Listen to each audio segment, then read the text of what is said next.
Spurgeon here with RevZilla, and in this video we're going to break down two new Harley-Davidson models coming out in 2020. Normally, if you were looking at RevZilla and you were watching a video about Harley-Davidson motorcycles, Lemmy would be the person delivering it because that gentleman loves giant cruisers. That being said, Harley-Davidson has thrown us for a loop and they're introducing two new bikes that have nothing to do with the cruiser segment. The Pan America, which is a large adventure touring motorcycle, and the Bronx, which is a naked sport bike. Now, these two models aren't anything new. If you've been keeping up in the news, chances are you've read a lot about them already.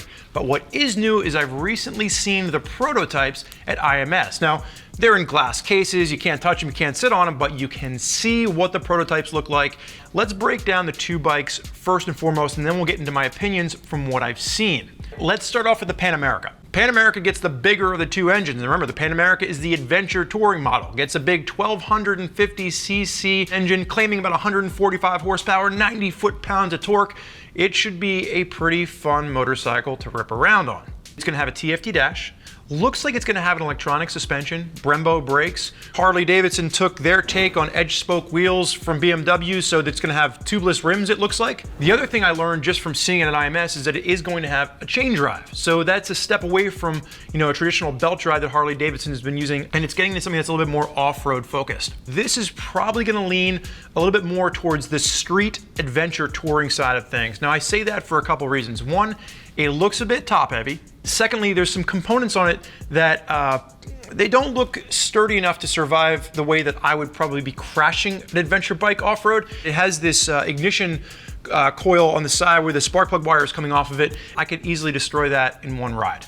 So the fit and finish is top notch. I know that there's some people that have been complaining out on the internet that it looks like a giant Cyclops and the weird front fairing thing isn't even. I will say that seeing the bike in person was a lot more impressive to me than seeing any of the photos. I'm extremely excited to get a chance to ride this bike because it's the first time that Harley is really branching out of that big cruiser segment, with the exception of the Live Wire, which came out last year. In America, large cruisers are down year over year by something like 17%, and the adventure segment's growing. It's up something like 4%. So the fact that Harley-Davidson is moving into this segment, I think is gonna be a great play for them. But I hope that they can bring this bike to market around the $20,000 mark, not the $30,000 mark. I think that's gonna make or break the success of the Pan America. Now let's move along to the second bike, and that's gonna be the Bronx. And I'm actually even more excited about this because while I am an adventure guy and I've got my adventure bike in the garage, I'm probably not gonna get rid of my KTM because it does everything I need it to do and it's almost paid off.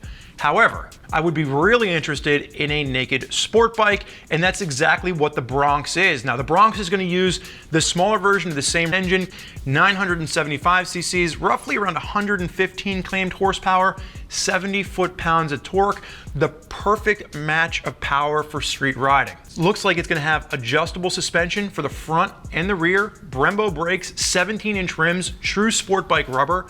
Now, I mean, seeing this in person, the first thing that just struck me, really the main thing that struck me is the styling. It's much more traditional in style. The biggest complaint that I have heard from customers and readers and viewers again and again is they really don't like this new transformer insectopod looking praying mantis style that so many manufacturers are going to with naked sport bikes. And I think that for Harley-Davidson to bring out something that gives you real great street performance in a naked sport bike, but it has more of a traditional look to it, I think that's gonna be a win for them.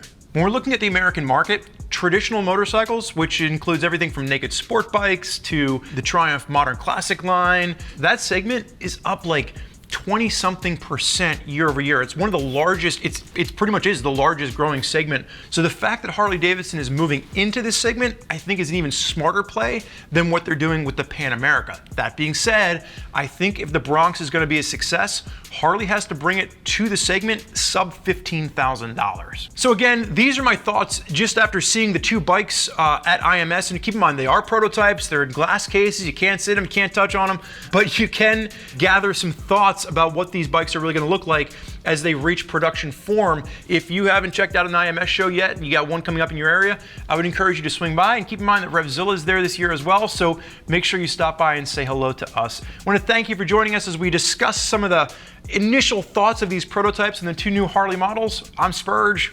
Enjoy the ride.